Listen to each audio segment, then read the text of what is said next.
കൃഷ്ണ. എല്ലാവർക്കും മാധവത്തിലേക്ക് സ്വാഗതം. ഇന്ന് നമ്മൾ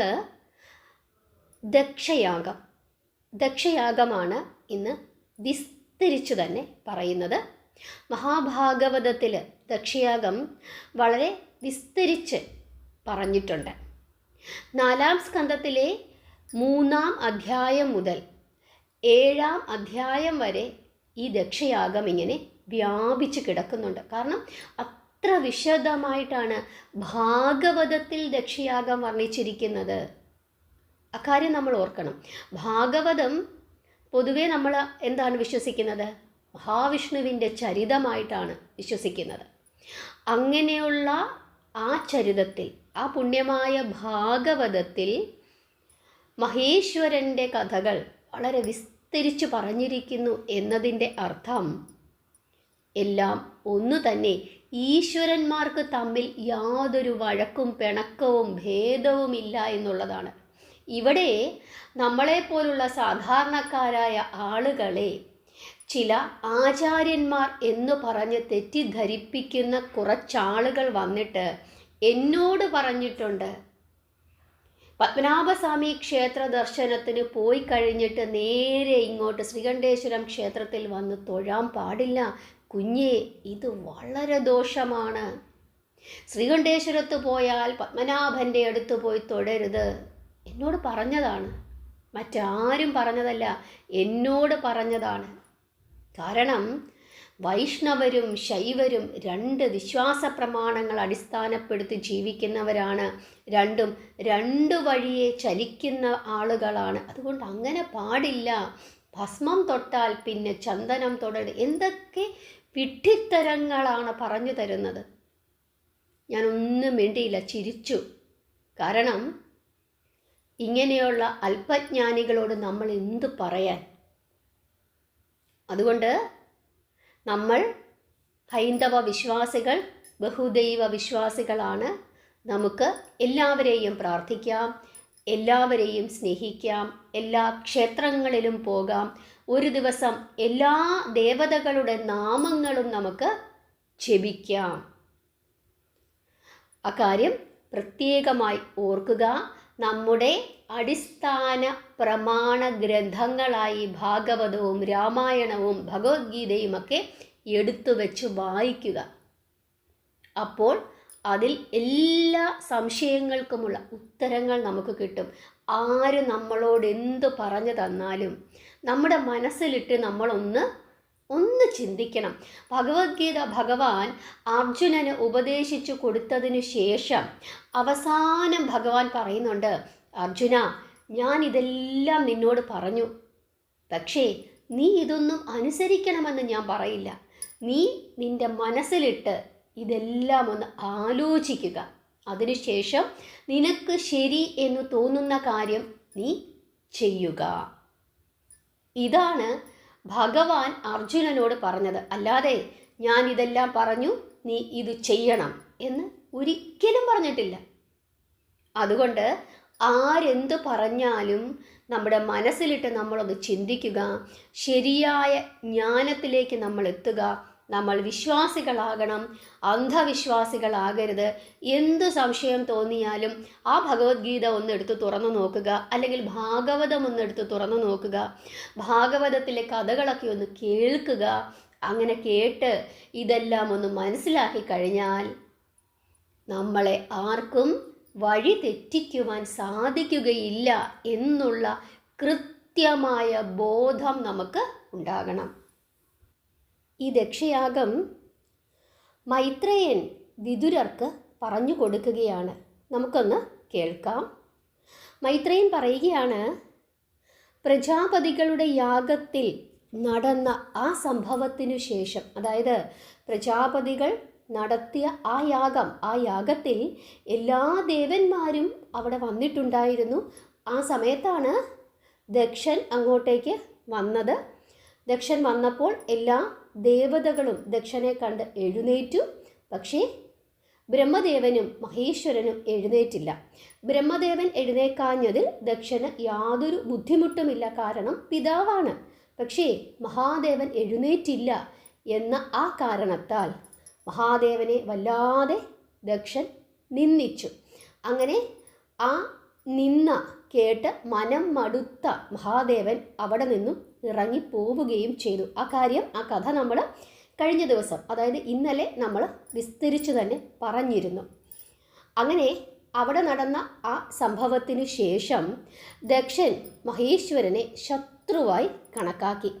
അങ്ങനെ വർഷങ്ങൾ അങ്ങനെ പോയിക്കൊണ്ടിരിക്കുകയായിരുന്നു. ദക്ഷന് മഹേശ്വരനോട് മറ്റൊരു ദേഷ്യം കൂടിയുണ്ട്. അതായത് ദക്ഷൻ്റെ മകളെ, അതായത് സതീദേവിയെ ദക്ഷൻ്റെ അനുവാദമില്ലാതെ വിവാഹം കഴിച്ചതാണ് ആര്? മഹാദേവൻ. ആ ഒരു ദേഷ്യം കൂടി ദക്ഷന് ഉണ്ടായിരുന്നു എന്നുള്ളതും വളരെ വളരെ സത്യമുള്ള കാര്യമാണ്. അങ്ങനെ പ്രജാപതികളുടെ യാഗത്തിൽ നടന്ന സംഭവത്തിനു ശേഷം ദക്ഷൻ മഹേശ്വരനെ കൂടുതൽ വലിയ ഒരു ശത്രുവായി കണക്കാക്കുകയും എല്ലാ പ്രജാപതികളുടെയും അധിപതിയായി ബ്രഹ്മദേവൻ തന്നെ ദക്ഷനെ നിയോഗിക്കുകയും ചെയ്തു. അതോടുകൂടി ദക്ഷൻ്റെ അഹങ്കാരം ഇങ്ങനെ വർദ്ധിച്ചു. അങ്ങനെ ഇരിക്കെ ദക്ഷൻ ഒരു മഹായാഗം നടത്തുവാനായിട്ട് തീരുമാനിക്കുന്നു. അങ്ങനെ വളരെ വിപുലമായ തരത്തിൽ എല്ലാവരെയും ദക്ഷൻ ക്ഷണിക്കുകയാണ്. അതായത് സകല ദേവന്മാരെയും ക്ഷണിക്കുന്നു, അസുരന്മാരെ ക്ഷണിക്കുന്നു, അതുപോലെ തന്നെ ഗന്ധർവന്മാർ എന്ന് വേണ്ട പ്രപഞ്ചത്തിലുള്ള എല്ലാ പ്രമുഖരെയും ക്ഷണിച്ചു എന്ന് വേണമെങ്കിൽ പറയാം. പക്ഷേ ഒരാളെ മാത്രം ക്ഷണിച്ചില്ല. അതാരെയാണ്? തൻ്റെ മകളെയും മകളുടെ ഭർത്താവായ മഹേശ്വരനെയും ദക്ഷൻ ക്ഷണിച്ചില്ല. ദേവസ്ത്രീകൾ തങ്ങളുടെ ഭർത്താക്കന്മാരോടൊപ്പം അണിഞ്ഞൊരുങ്ങി വിമാനത്തിൽ കയറി കൈലാസത്തിൻ്റെ അടുത്തുകൂടി യാഗത്തിന് പോകുന്നത് ആര് കാണുന്നു? സതീദേവി കാണുന്നു. കാരണം ഈ ലോകം മുഴുവനും ദക്ഷൻ നടത്തുന്ന ആ യാഗശാലയിലേക്ക് ഒഴുകിക്കൊണ്ടിരിക്കുന്നു. ദേവന്മാർ മാത്രമല്ല, ദേവസ്ത്രീകളും എല്ലാവരും അവിടേക്ക് പോവുകയാണ്. പക്ഷേ സതീദേവിയും ഭർത്താവായ മഹേശ്വരനും ഇതൊന്നും അറിഞ്ഞില്ല, അവരെ വിളിച്ചതുമില്ല. അങ്ങനെ ഈ ദേവസ്ത്രീകളുടെ സംസാരത്തിൽ നിന്നുമാണ് യാഗത്തെപ്പറ്റി സതീദേവി അറിയുന്നത്. ഇത്ര വിപുലമായി തൻ്റെ അച്ഛൻ നടത്തുന്ന യാഗത്തിന് പോകുവാൻ സതിക്ക് അടക്കാനാവാത്ത ആഗ്രഹവും ഉണ്ടായി. അതുകൂടാതെ നാരദരും സതീദേവിയോട് പറഞ്ഞു എന്ന് പറയുന്നുണ്ട്. അങ്ങനെ സതീദേവി ഭർത്താവിനോട് ചെന്ന് പറയുകയാണ്, എൻ്റെ അച്ഛൻ്റെ ഗൃഹത്തിൽ നടക്കുന്ന ചടങ്ങിൽ മകളും മരുമകനുമായ നമ്മളെ പ്രത്യേകം ക്ഷണിക്കേണ്ടെന്ന് ആവശ്യമുണ്ടോ? അതുകൊണ്ട് നമുക്കൊന്ന് പോകാം. നമ്മളെ എന്തിനാണ് പ്രത്യേകം ക്ഷണിക്കുന്നത്? എൻ്റെ അച്ഛനല്ലേ, മകളെയും മരുമകനെയും എന്തിനാണ് പ്രത്യേകം ക്ഷണിക്കുന്നത്? നമുക്ക് പോകാം എന്ന നിലയിൽ സതീദേവി തൻ്റെ ഭർത്താവായ മഹേശ്വരനോട് പറയുന്നു. ശിവപുരാണത്തിൽ ഈ സംഭവം ഏതാണ്ട് ഉച്ച സമയത്ത് നടക്കുന്നതായിട്ടാണ് പറയുന്നത്. അതായത് സതീദേവി വന്ന് മഹേശ്വരനോട് ഇങ്ങനെ വന്ന് പറയുന്നു. അത് സാധാരണ രാവിലെയും സന്ധ്യയ്ക്കും ദേവി മഹേശ്വരൻ്റെ അടുക്കൽ ചെന്ന് പൂജ ചെയ്ത് തങ്ങളുടെ കാര്യങ്ങളൊക്കെ ഉണർത്തിക്കും എന്ന രീതിയിലാണ് സാധാരണ നടക്കുന്ന ദിനചര്യ. അതിൽ നിന്നും വിഭിന്നമായ ഒരു പ്രത്യേകമായ സമയത്ത്, അതല്ലാത്തൊരു സമയത്ത് സതീദേവി മഹേശ്വരൻ്റെ അടുക്കൽ ചെന്ന് ഇക്കാര്യം പറഞ്ഞു എന്ന രീതിയിൽ ശിവപുരാണത്തിൽ വർണ്ണിക്കുന്നുണ്ട്. എന്തുതന്നെയായാലും ഈ കാര്യം ആര് വന്ന് പറയുന്നു? സതീദേവി വന്ന് മഹേശ്വരനോട് പറയുന്നു. നമ്മളെ വിളിച്ചില്ലല്ലോ എന്ന് മഹേശ്വരൻ പറയും എന്ന് വിചാരിച്ചിട്ടാണ് ഞാൻ മകളും അങ്ങ് മരുമകനുമല്ലേ, വിളിക്കേണ്ട ആവശ്യമുണ്ടോ എന്ന നിലയിലൊക്കെ ചില ന്യായീകരണങ്ങൾ കൂടി അങ്ങനെ നിരത്തുന്നത്. പക്ഷേ മഹാദേവൻ സമ്മതിച്ചില്ല.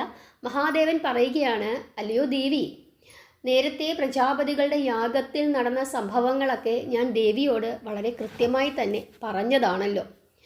ദേവിയോട് അവിടുത്തെ അച്ഛന് വളരെയധികം വാത്സല്യം ഉണ്ടാകാം, അതെനിക്കറിയാം, തീർച്ചയായിട്ടുമുണ്ട്. പക്ഷേ അവിടുന്ന് ഇപ്പോൾ എൻ്റെ പത്നിയാണ്. അവിടുത്തെ അച്ഛൻ എന്നെ ശത്രുവായിട്ടാണ് കണക്കാക്കുന്നത്. അതുകൊണ്ട് തന്നെ നമ്മൾ ഇപ്പോൾ അവിടെ ചെന്നാൽ യാതൊരു കാരണവശാലും അവിടുത്തെ അച്ഛൻ സ്വീകരിക്കുകയില്ല എന്ന് മാത്രമല്ല, നമ്മളെ അപമാനിക്കുകയും ചെയ്യും. അതുകൊണ്ട് നമുക്ക് പോകണ്ട എന്നുള്ളതാണ് എൻ്റെ അഭിപ്രായം എന്ന് മഹേശ്വരൻ വളരെ കൃത്യമായി തന്നെ സതീദേവിയോട് പറയുന്നു. പക്ഷേ സതീദേവി അത് സമ്മതിച്ചില്ല. സതീദേവി ധാരാളം പരിഭവങ്ങളൊക്കെ നടത്തി, കോപിച്ചു, അങ്ങനെ പല രീതിയിൽ മഹാദേവനെ കൊണ്ട് സമ്മതിപ്പിക്കുവാനായിട്ട് ശ്രമിച്ചു. പക്ഷേ മഹാദേവൻ താൻ വരുന്നില്ല എന്ന ആ നിലപാടിൽ ഉറച്ചു നിന്നു. അവസാനം സതീദേവിയോട് പറയുകയാണ്, അവിടുത്തേക്ക് പോയേ മതിയാകൂ എന്ന് ദേവിക്ക് നിർബന്ധമാണെങ്കിൽ അവിടുന്ന് പൊക്കോളൂ. പക്ഷേ അവിടുത്തേക്ക് അത്ര നല്ല സ്വീകരണം അവിടെ കിട്ടുകയില്ല എന്നുള്ളത് എനിക്ക് വളരെ കൃത്യമായിട്ട് അറിയാം. അതുകൂടാതെ ചില ദുരനുഭവങ്ങൾ അവിടുത്തേക്കുണ്ടാകും. ഇനി ആലോചിച്ച് ഇഷ്ടം പോലെ ചെയ്തു കൊള്ളുക, ഞാൻ പറയാനുള്ളത് പറഞ്ഞു എന്ന് മഹേശ്വരൻ കൃത്യമായി സതീദേവിയോട് പറയുന്നു. സതീദേവി എന്തു ചെയ്യണം എന്നറിയാത്ത ഒരു ചിന്താക്കുഴപ്പത്തിലാവുകയും യാഗത്തിന് പോകുവാനുള്ള ആ ആഗ്രഹം ഒരു വശത്തും, എന്നാൽ ഭർത്താവിനെ ധിക്കരിക്കുവാനുള്ള ആ ഒരു വിഷമം അത് മറുവശത്തും അങ്ങനെ നിൽക്കുമ്പോൾ ദേവിക്കൊരു നിർബന്ധമായ ബുദ്ധി ഉണ്ടാവുകയാണ്. അതായത് വിവേചനാശക്തി നശിച്ചു, എന്തായാലും പോവുക എന്ന് നിശ്ചയിച്ചു. എന്ത് ചെയ്യാൻ പറ്റും? വിധിയെ തടുക്കുവാൻ സാധിക്കുകയില്ല. അങ്ങനെ സതീദേവി തന്നെത്താനെ, അതായത് പരമേശ്വരനെ കൂട്ടാതെ അവിടെ നിന്ന അതേ നിലയിൽ അങ്ങനെ പിതാവിൻ്റെ ഗൃഹത്തിലേക്ക് നടക്കുന്നു. അത് കണ്ടപ്പോൾ മഹേശ്വരൻ്റെ ഭൂതഗണങ്ങൾ കൂടി ദേവിയുടെ കൂടെ പോകുന്നു. കാരണം ദേവി ഒറ്റയ്ക്കാണ് പോകുന്നത്. കൂടാതെ മഹേശ്വരൻ പോകണ്ട എന്ന് പറഞ്ഞപ്പോൾ അത് വകവെക്കാതെ പോവുകയാണ്. ദേവിയുടെ മനസ്സ് ആകെ ഇങ്ങനെ കലുഷിതമായി കിടക്കുന്നു. അങ്ങനെ ഒരു വല്ലാത്ത ഒരു മാനസികാവസ്ഥയിലാണ് ഭഗവതി പോകുന്നത്. അതുകൊണ്ട് ഭഗവതിക്ക് കൂട്ടായി ഭൂതഗണങ്ങൾ കൂടി പോവുകയും അതുകൂടാതെ അലങ്കരിച്ച ഒരു കാളയുടെ പുറത്ത് കയറ്റി ഭൂതഗണങ്ങൾ ദേവിയെ ദക്ഷപ്രജാപതിയുടെ ആ യാഗ സ്ഥലത്തേക്ക് കൊണ്ടുപോയി. ദേവി പരിവാര സമേതം യജ്ഞശാലയിൽ പ്രവേശിക്കുന്നു. സദസ്സിലിരുന്ന ആരും തന്നെ ദേവിയെ കണ്ടപ്പോൾ അവിടെ നിന്നും എഴുന്നേറ്റില്ല. അതുമാത്രമല്ല, ദക്ഷൻ കണ്ടതായി ഭാവിച്ചതുമില്ല. അമ്മയും ജ്യേഷ്ഠത്തിമാരും വളരെ സന്തോഷത്തോടു കൂടി വന്ന് ദേവിയെ സ്വീകരിച്ചു. അപ്പോൾ ആകെ ദേവിക്കൊരു ഒരു സംശയം, താനിവിടെ അധികപ്പറ്റായി പോയോ? കാരണം അവിടെ കൂടിയിരുന്ന മറ്റു ശ്രേഷ്ഠന്മാരാരും തന്നെ ദേവിയെ ഒരു മൈൻഡൊന്നും ചെയ്യുന്നില്ല. ദക്ഷനും ഒന്ന് മകളാണ് എന്ന നിലയിൽ പോലും ഒരു വർത്തമാനം പോലും പറയുന്നില്ല. ആകെ വന്നത് അമ്മയും ജ്യേഷ്ഠത്തിമാരും. അവർക്ക് തന്നെ എന്തോ ഒരു ഭയമുള്ളതുപോലെ തോന്നുകയും ചെയ്തു. അതോടുകൂടി വരണ്ടായിരുന്നു എന്ന ഒരു തോന്നൽ മഹാദേവിക്ക് ഉണ്ടായി. ദേവി യജ്ഞശാലയിലാകെ ഒന്ന് കണ്ണോടിച്ചു. യാഗത്തിൽ മഹേശ്വരനുള്ള ഭാഗം അത് സമർപ്പിച്ചിട്ടില്ല. അതായത് ഇങ്ങനെ യാഗം നടത്തുന്ന സമയത്ത് ഓരോ ദേവന്മാർക്കുമുള്ള ആ യജ്ഞഭാഗങ്ങൾ എടുത്തു വെക്കും. അവിടെ എല്ലാ ദേവന്മാർക്കുമുണ്ട്, പക്ഷേ മഹേശ്വരനുള്ള ഭാഗം അവിടെ ഉണ്ടായിരുന്നില്ല. തൻ്റെ ഭർത്താവിനെ കരുതിക്കൂട്ടി അപമാനിക്കുവാനാണ് ഇവിടെ ശ്രമിക്കുന്നത്. അതുകൊണ്ടാണ് തൻ്റെ ഭർത്താവിനുള്ള ആ ഭാഗം, ഹവിർഭാഗം, യജ്ഞഭാഗം അവിടെ സമർപ്പിക്കാത്തത് എന്ന് മഹാദേവിക്ക് മനസ്സിലാകുന്നു. ആ സമയത്ത് മഹാദേവിയുടെ മനസ്സിലേക്ക് മഹാദേവൻ ഇങ്ങോട്ട് വരുന്ന സമയത്ത് പറഞ്ഞ കാര്യങ്ങളെല്ലാം തന്നെ ഓർമ്മയിലേക്ക് വരുന്നു. സർവ്വലോകങ്ങളും ദഹിപ്പിക്കുവാൻ പോകുന്നുവോ എന്ന് തോന്നുമാറ് ദേവി അതീവ ക്രുദ്ധയായി ആ സദസ്സിനെ ഒന്ന് നോക്കി. ഇത് കണ്ട് ഭൂതഗണങ്ങൾ എല്ലാം നശിപ്പിക്കുവാൻ വേണ്ടി ചാടി എഴുന്നേൽക്കുന്നു. ആംഗ്യത്താൽ ദേവി അവരെ അടക്കി നിർത്തി. എന്നിട്ട് എല്ലാവരും കേൾക്കുമാറ് വളരെയധികം ദേഷ്യത്തോടു കൂടി തൻ്റെ പിതാവിനോട് പറയുകയാണ്, എല്ലാവരും ആരാധിക്കുന്ന, ആരോടും യാതൊരു വൈരാഗ്യവും കാണിക്കാത്ത എൻ്റെ പതിയെ അങ്ങല്ലാതെ മറ്റാരും ഈ വിധം അവഹേളിക്കാൻ ശ്രമിക്കുകയില്ല. അങ്ങയുടെ പ്രവൃത്തി വളരെയധികം നീചമായിപ്പോയി. അസത്തുക്കളാണ് മഹാത്മാക്കളെ നിന്ദിക്കുന്നത്. അങ്ങ് മഹേശ്വരനെ അധിക്ഷേപിച്ചു. ഈ സദസ്സിൽ ധാരാളം മഹാത്മാക്കളുണ്ടല്ലോ. അവരാരും തന്നെ ഈ വിധം എൻ്റെ പതിയോട് ചെയ്യരുത് എന്ന് ഇദ്ദേഹത്തെ ഉപദേശിച്ചില്ല. അതും വളരെയധികം തെറ്റാണ്. അങ്ങ് ഇപ്രകാരം ചെയ്തത് അങ്ങേയറ്റം നിന്ദ്യമാണ് എന്ന നിലയിൽ സതീദേവി തൻ്റെ പിതാവിനോട് പറയുമ്പോൾ സതീദേവിയെ വളരെയധികം ചീത്ത വാക്കുകൾ കൊണ്ട് ദക്ഷ പ്രജാപതി അപമാനിക്കുന്നു. നിന്നെ ആര് ക്ഷണിച്ചു? എന്തിനാണ് ഇവിടെ വന്ന് ഈ യാഗം അലങ്കോലപ്പെടുത്തുന്നത് എന്ന നിലയിൽ ദക്ഷ പ്രജാപതി സതീദേവിയോട് സംസാരിക്കുന്നു. ഇതെല്ലാം കേട്ടുകൊണ്ട് ബ്രഹ്മദേവനും മഹാവിഷ്ണു ഉൾപ്പെടെയുള്ള സകലമാന ദേവന്മാരും അവിടെ ഉണ്ടായിരുന്നു. പക്ഷേ അവരാരും ദക്ഷ പ്രജാപതിയോട് അരുത് എന്ന് പറയുവാനോ മഹേശ്വരനെ നിന്ദിക്കുന്ന ഇടത്ത് ഞങ്ങൾ ഇരിക്കില്ല എന്ന് പറയുവാനോ ശ്രമിച്ചില്ല. അവരെല്ലാവരും മിണ്ടാതെ ആ സദസ്സിൽ ഇരുന്നു. അതും ദേവിക്ക് വളരെയധികം അപമാനമായി തോന്നി. ദേവി വളരെയധികം സങ്കടത്തോടു കൂടിയും ക്രോധത്തോടു കൂടിയും പറയുകയാണ്, എൻ്റെ ഭർത്താവിൻ്റെ വാക്കു കേൾക്കാതെ അങ്ങയോടുള്ള സ്നേഹം മൂലം ചാടി പുറപ്പെട്ട എന്നെ ശിവപത്നിയാണ് എന്ന ഒരൊറ്റ കാരണം കൊണ്ട് അവഗണിച്ചു അങ്ങ്. അതുകൊണ്ട് തന്നെ അങ്ങയുടെ പുത്രിയായി ജനിച്ചതിൽ ഞാനിന്ന് ലജ്ജിക്കുന്നു. അങ്ങയിൽ നിന്നും ലഭിച്ച ഈ ശരീരം എനിക്കിനി വേണ്ട എന്ന് മഹേശ്വരി പറയുകയാണ്. അതിനുശേഷം സതീദേവി മഞ്ഞ നിറത്തിലുള്ള ആ വസ്ത്രം അത് സ്വീകരിക്കുകയും അതിനുശേഷം കൈലാസത്തിന് അഭിമുഖമായി ഇരിക്കുകയും മഹേശ്വരനെ സ്തുതിക്കുകയും ചെയ്തു. അതിനുശേഷം ദേവി അഗ്നിദേവനെ ധ്യാനിക്കുന്നു. അതിനുശേഷം മഹാദേവിയുടെ ആ സ്ഥൂല ശരീരം യോഗാഗ്നിയിൽ എരിയുന്നു. അങ്ങനെ ആ ശരീരം യോഗാഗ്നിയിൽ എരിഞ്ഞ് അമർന്നു. ആ സമയത്താണ് ഇതെല്ലാം തെറ്റായിപ്പോയി എന്ന് എല്ലാവർക്കും തോന്നുന്നത്. സ്വാഭാവികമായും എപ്പോഴും അങ്ങനെയാണ്. പറയേണ്ട കാര്യങ്ങളൊന്നും നമ്മൾ പറയില്ല. ആപത്ത് സംഭവിച്ചതിന് ശേഷം പിന്നീട് അങ്ങനെ പറയാൻ പാടില്ലായിരുന്നു, അങ്ങനെ ചെയ്യാൻ പാടില്ലായിരുന്നു എന്ന് പരസ്പരം അങ്ങോട്ടും ഇങ്ങോട്ടും പറഞ്ഞ് സ്വയം അങ്ങ് ന്യായീകരിക്കും. അതുപോലെ തന്നെ അത്രയും നേരം ഒന്നും മിണ്ടാതിരുന്ന ആളുകളെല്ലാവരും ആ സമയത്ത് ദക്ഷനെ പഴിച്ചു. മഹാദേവിയുടെ ശരീരം യോഗാഗ്നിയിൽ അമരുന്നത് കണ്ടപ്പോൾ കൂടെ വന്ന ഭൂതഗണങ്ങൾക്ക് വളരെയധികം ക്രോധം തോന്നുകയും അവർ എല്ലാവരെയും നശിപ്പിക്കുന്നതിനായി യാഗശാലയിലേക്ക് പാഞ്ഞ് അടുത്തു. അത് കണ്ടതും അവിടെ യജ്ഞം ചെയ്തുകൊണ്ടിരുന്ന ഭൃഗുമുനി തൻ്റെ മന്ത്രസിദ്ധി കൊണ്ട് ആ ഹോമാഗ്നിയിൽ നിന്ന് ആയിരക്കണക്കിന് ദേവന്മാരെ ജനിപ്പിക്കുന്നു. ആ ദേവന്മാർ ഋഭുക്കൾ എന്ന പേരിൽ അറിയപ്പെടുന്നു. അവര് ഭൂതഗണങ്ങളെ ആട്ടി ഓടിക്കുന്നു. എങ്കിലും കുറേ നാശനഷ്ടങ്ങൾ ഈ ഭൂതഗണങ്ങൾ ആ യജ്ഞശാലയ്ക്ക് ഉള്ളിൽ ചെയ്യുന്നു. അങ്ങനെ ഈ കാര്യങ്ങളെല്ലാം, അവിടെ നടന്ന കാര്യങ്ങളെല്ലാം നാരദൻ വന്ന് മഹാദേവനോട് പറയുന്നു. മഹാദേവൻ കോപം കൊണ്ട് വിറച്ചു.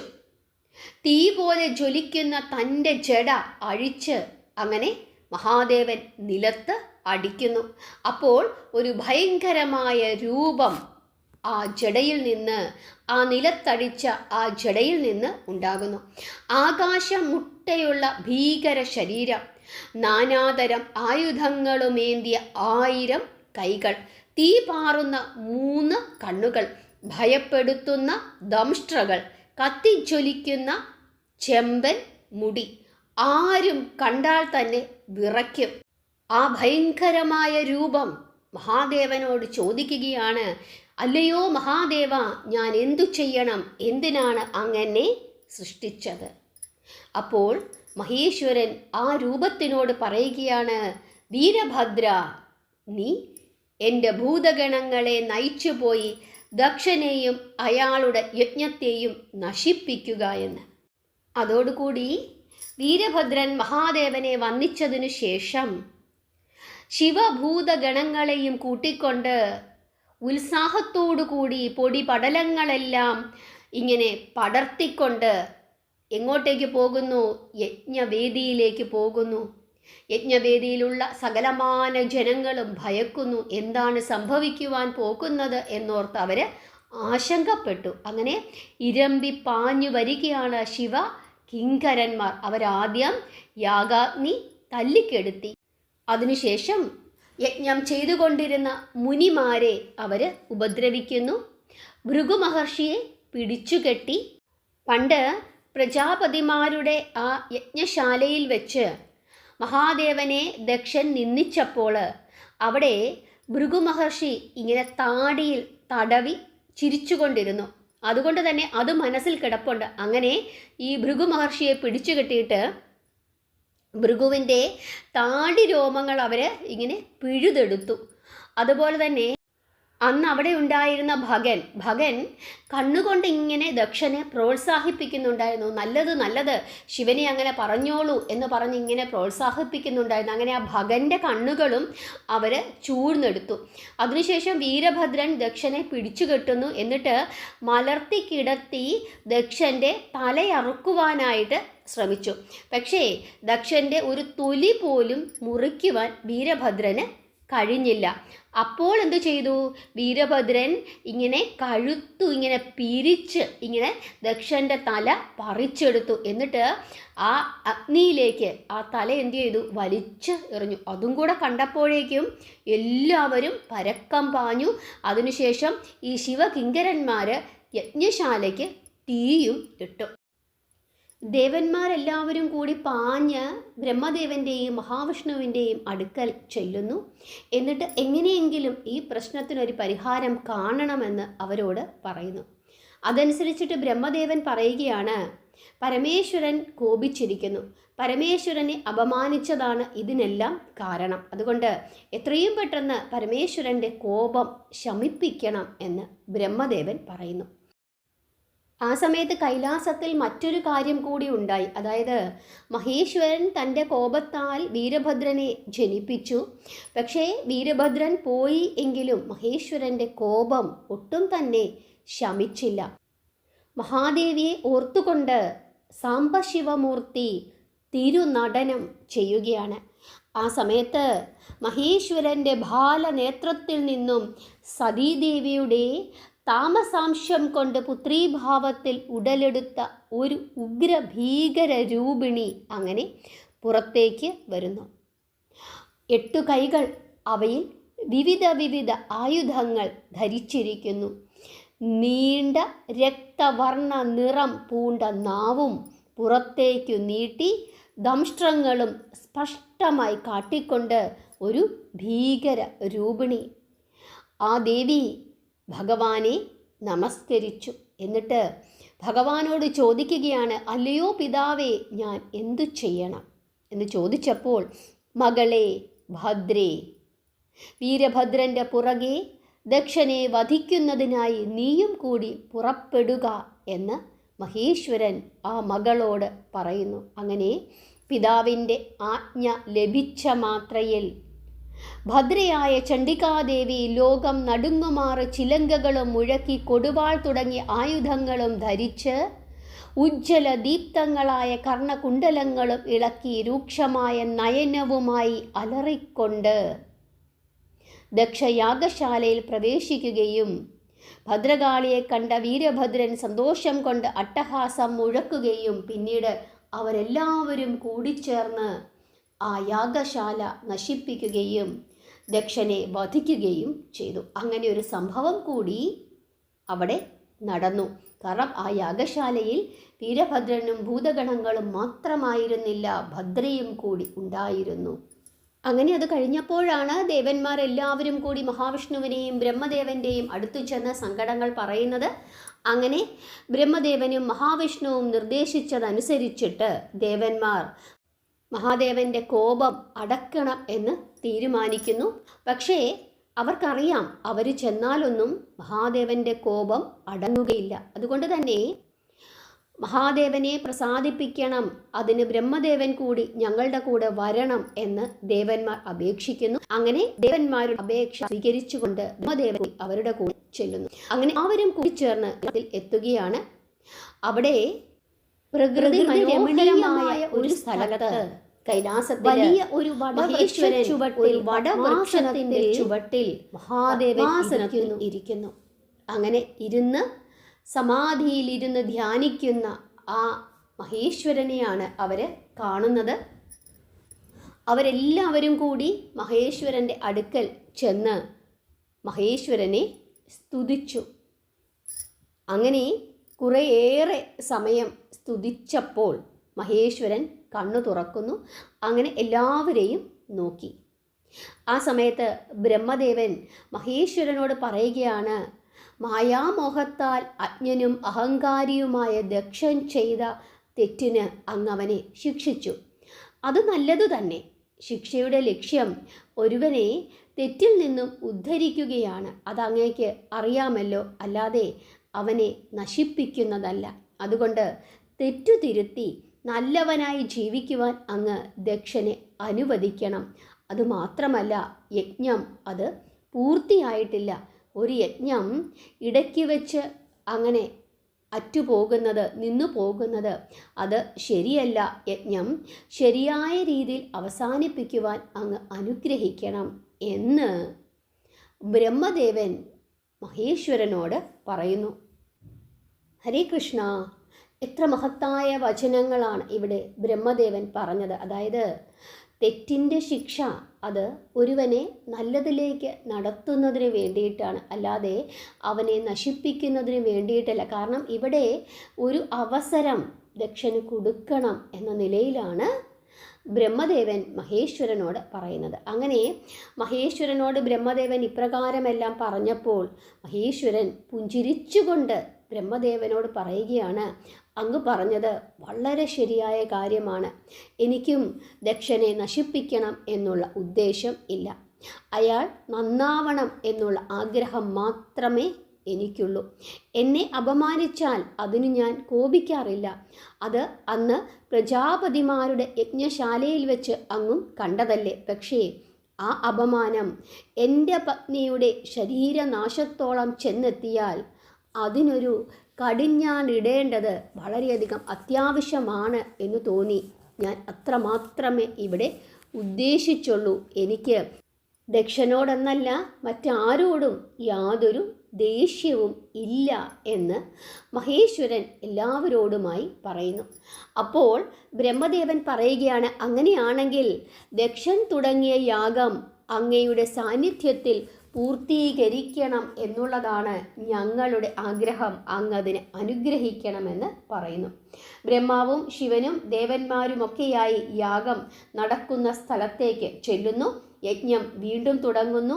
ബ്രഹ്മദേവൻ ചോദിച്ചു, ദക്ഷൻ്റെ തല തീയിൽ ദഹിച്ചു പോയല്ലോ, അതിനെന്താണ് പ്രതിവിധി എന്ന് ചോദിക്കുമ്പോൾ മഹേശ്വരൻ പറയുകയാണ്, യാഗത്തിന് കൊണ്ടുവന്ന ആടിൻ്റെ തല ദക്ഷൻ്റെ കഴുത്തിനു മുകളിൽ ചേർത്തു വയ്ക്കട്ടെ. കണ്ണുകൾ നഷ്ടപ്പെട്ട ഭഗൻ സൂര്യൻ്റെ കണ്ണുകളിൽ കൂടി കാണട്ടെ. പല്ലുകൾ പോയ പുഷാവ് അരച്ചുണ്ടാക്കിയ ഭക്ഷണം കഴിച്ച് ജീവിക്കട്ടെ.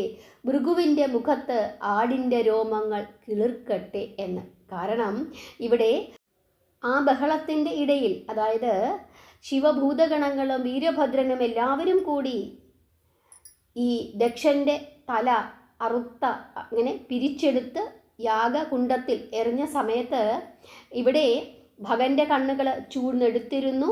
അതുപോലെ തന്നെ പുഷാവിൻ്റെ പല്ലുകൾ അടിച്ച് കൊഴിച്ചിരുന്നു. ഭൃഗുവിൻ്റെ താടി രോമങ്ങളും ഭൂതഗണങ്ങൾ പിഴുതെടുത്ത് കളഞ്ഞിരുന്നു. അപ്പോൾ അതുകൊണ്ടാണ് ഇങ്ങനെ പറഞ്ഞത്. അങ്ങനെ മഹേശ്വരൻ്റെ കടാക്ഷത്താൽ ഉറക്കമുണർന്നവനെ പോലെ ആടിൻ്റെ തലയുള്ള ദക്ഷൻ ഉണർന്ന് എഴുന്നേൽക്കുന്നു.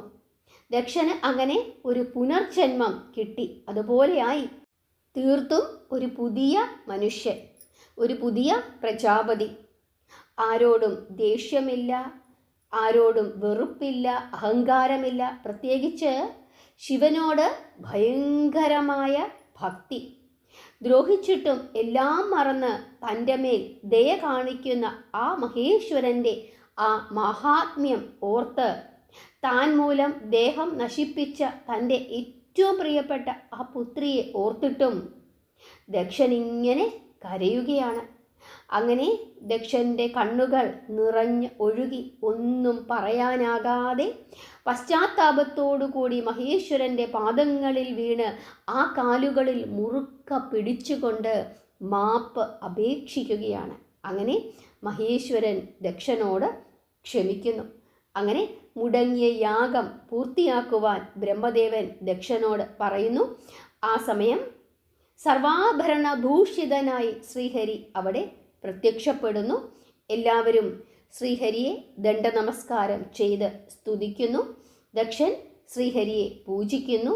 ശിവന് അദ്ദേഹത്തിൻ്റെ യജ്ഞഭാഗം സമർപ്പിക്കുന്നു. അങ്ങനെ യജ്ഞം മംഗളമായി സമാപിക്കുന്നു. ദക്ഷപുത്രിയായിരുന്ന സതി ഹിമവാന്റെ പുത്രി പാർവതിയായി പുനർജനിച്ച് വീണ്ടും ശിവപത്നിയായി മാറുന്നു. ഇവിടെ ദേവന്മാർക്ക് സ്കന്ദപുരാണം പറയുന്നുണ്ട്, ദേവന്മാർക്ക് പിന്നീട് ഈ ശൂരപത്മാസുരൻ്റെയും താരകാസുരൻ്റെയും ഒക്കെ ഉപദ്രവം ഉണ്ടായതിനു കാരണം മഹാദേവനെ ഇങ്ങനെ അപമാനിച്ച ആ സദസ്സിൽ ഒന്നും മിണ്ടാതെ ഇരുന്നതുകൊണ്ടാണ്. അതിൻ്റെ ആ ദോഷമാണ് പിന്നീട് ആ ദേവലോകത്തു നിന്നും അങ്ങനെ അവർ പുറത്താക്കപ്പെട്ടതെന്നും വളരെ ക്രൂരമായ രീതിയിൽ ഈ ദേവന്മാരെ ശൂരപത്മാസുരനൊക്കെ വല്ലാതെ ഉപദ്രവിച്ചു എന്നുമൊക്കെ സ്കന്ദപുരാണം വളരെ വിശദമായി പറയുന്നുണ്ട്. മീൻ വരെ മേടിപ്പിച്ചു ബ്രഹ്മദേവനെ കൊണ്ടെന്ന് പറയുന്നുണ്ട്. മീൻ കടലിൽ പോയി പിടിച്ചുകൊണ്ട് വരാൻ ബ്രഹ്മദേവനോട് പറഞ്ഞു ശൂരപത്മാസുരൻ എന്നൊക്കെ പറയുന്നുണ്ട്. നിക്കക്കള്ളിയില്ലാതെ ഓടിപ്പോവുകയായിരുന്നു ദേവേന്ദ്രനും കൂട്ടുകാരും. അതിന് കാരണം ഈ ശിവനിന്ദയാണ്. കാരണം ശിവനിന്ദ ചെയ്യുന്ന സ്ഥലത്ത് ഒന്നും മിണ്ടാതെ അവരെല്ലാം ഇരുന്നു. അതിൻ്റെ ഫലമാണ് അങ്ങനെ ഉണ്ടായത്. അവസാനം ശിവപുത്രൻ തന്നെ വേണ്ടി വന്നു അവരെ രക്ഷിക്കുന്നതിനായിട്ട്. ഇക്കാര്യം സ്കന്ദപുരാണത്തിൽ വളരെ വിശദമായിട്ട് പറയുന്നുണ്ട്. അപ്പോൾ ഇതാണ് ഭാഗവതത്തിൽ പറഞ്ഞിരിക്കുന്ന സതീദേവിയുടെയും മഹേശ്വരൻ്റെയും കഥ, ദക്ഷയാഗം. നിങ്ങൾക്ക് മനസ്സിലായി എന്ന് വിശ്വസിക്കുന്നു. കർമ്മഫലം അത് ദേവനായാലും അസുരനായാലും മനുഷ്യനായാലും ആരായാലും അത് അനുഭവിച്ചേ മതിയാകൂ. തെറ്റു ചെയ്താൽ പശ്ചാത്തപിച്ച് ആ തെറ്റാണ് എന്ന് മനസ്സിലാക്കി കഴിഞ്ഞാൽ ഭഗവാൻ ക്ഷമിക്കും. അത് ഇനി എത്ര വലിയ തെറ്റാണെങ്കിലും അത് മനസ്സിലാക്കണം, പശ്ചാത്തപിക്കണം, വീണ്ടും അത് ആവർത്തിക്കാതെ നോക്കുകയും ചെയ്യണം. അതാണ് പ്രത്യേകമായി നമ്മൾ ശ്രദ്ധിക്കാനുള്ളത്. എല്ലാവർക്കും മനസ്സിലായി എന്ന് വിശ്വസിക്കുന്നു. നാമം അത് ജപിച്ചുകൊണ്ടേയിരിക്കുക. ഹരേ കൃഷ്ണ.